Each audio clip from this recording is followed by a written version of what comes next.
Hello guys, अस्सलाम वालेकुम। सो Netflix अभी तक 4 design pattern for architectural development use कर चुका है और इस वीडियो में हम देखेंगे वो कौन से 4 पैटर्न हैं और जानेंगे उनके बारे में।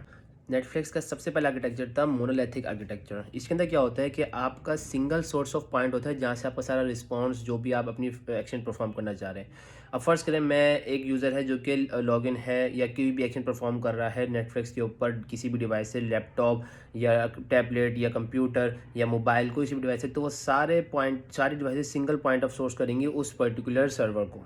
नेटफ्लिक्स का दूसरा आर्किटेक्चर था माइक्रो सर्विसेज। अब माइक्रो सर्विसेज क्या होती हैं? उसके अंदर बेसिकली आपकी एप्लीकेशन डिफरेंट मॉड्यूल्स में तोड़ी होती है और वो डिफरेंट मॉड्यूल्स जो है वो एक किसी पर्टिकुलर सर्वर को जो है वो अपना सोर्स ट्रूथ ऑफ सोर्स बनाते हैं जहाँ से वो अपना डाटा या रिस्पॉन्स गेट करते हैं। जैसे फ़र्ज़ करें मेरे पास अगर एक नोटिफिकेशन का मॉड्यूल है और एक यूज़र का मॉड्यूल है, तो ये दोनों अलग अलग अपने सोर्स को हिट कर रहे होंगे और उसी के ज़रिए अपने रिस्पॉन्स और कम्युनिकेशन कर रहे होंगे। इन माइक्रो सर्विसेज का टेक स्टैक भी डिफरेंट हो सकता है। जैसे फ़र्स्ट करें अगर मैं बैकएंड की बात करूँ तो एक सर्विस जो है वो नोड.जेएस के अंदर भी लिखी सकती होती है, एक सर्विस जो है वो पीएचपी के अंदर या जावा के अंदर भी लिख सकते हैं। और माइक्रो सर्विस फ्रंट एंड की बात करूँ तो रिएक्ट के ऊपर भी हो सकती है और डिफरेंट व्यू के ऊपर भी हो सकती है, एंगुलर के ऊपर भी हो सकती है, नेक्स्ट जेएस के ऊपर भी हो सकती है। वो डिफरेंट तरीके से हो सकती है। नेटफ्लिक्स का तीसरा आर्किटेक्चर था गेटवे एग्रीगेशन पैटर्न।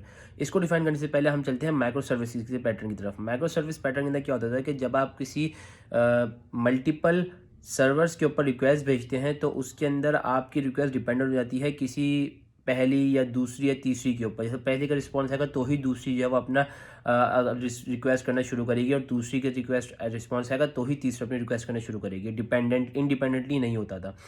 और इसीलिए माइक्रो सर्विसेज के अंदर one of the core problem होती है नेटवर्क इशू, जिसके अंदर आपकी जो है वो लो लेटेंसी होती है किसी का यूज़र की, वो अपने मोबाइल डाटा के ऊपर चला रहा होता है, तो इस वजह से।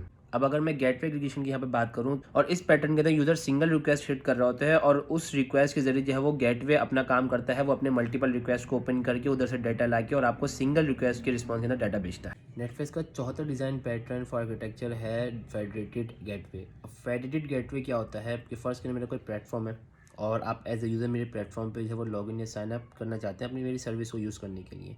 अब मेरे पास दो तरीके हैं, या तो मैं अपना लॉगिन और साइन अप के ऑथेंटिकेशन के लिए एक बैकएंड के ऊपर अपनी सर्विसेज लिखूंगा और वो आपको प्रोवाइड करूंगा, या फिर मैं क्या कर सकता हूँ, मैं किसी थर्ड पार्टी को यूज़ करते हुए बोलता हूँ कि ठीक है वो थर्ड पार्टी आपको ऑथराइज़ करेगी अपने सिस्टम के ऊपर, जो उनके सिस्टम के ऊपर आपका डाटा होगा जो कि ग्लोबली जो वो चल रहा होगा, और मैं फिर उसके आइडेंटिफाई होने पे जब आपका कुछ डाटा जो कि मुझे चाहिए होगा वो मैं अपने पास रखूँगा और उससे मैं ऑथराइज़ कर दूँगा। आपको कोई ईमेल पासवर्ड या कुछ इस तरह की चीज़ें डालने की ज़रूरत नहीं है। अब वो थर्ड पार्टी सर्विस जो है वो हो सकती है गूगल भी हो सकती है, याहू भी हो सकती है, फेसबुक भी हो सकती है और इस तरह की बहुत सी थर्ड पार्टी सर्विस हो सकती है।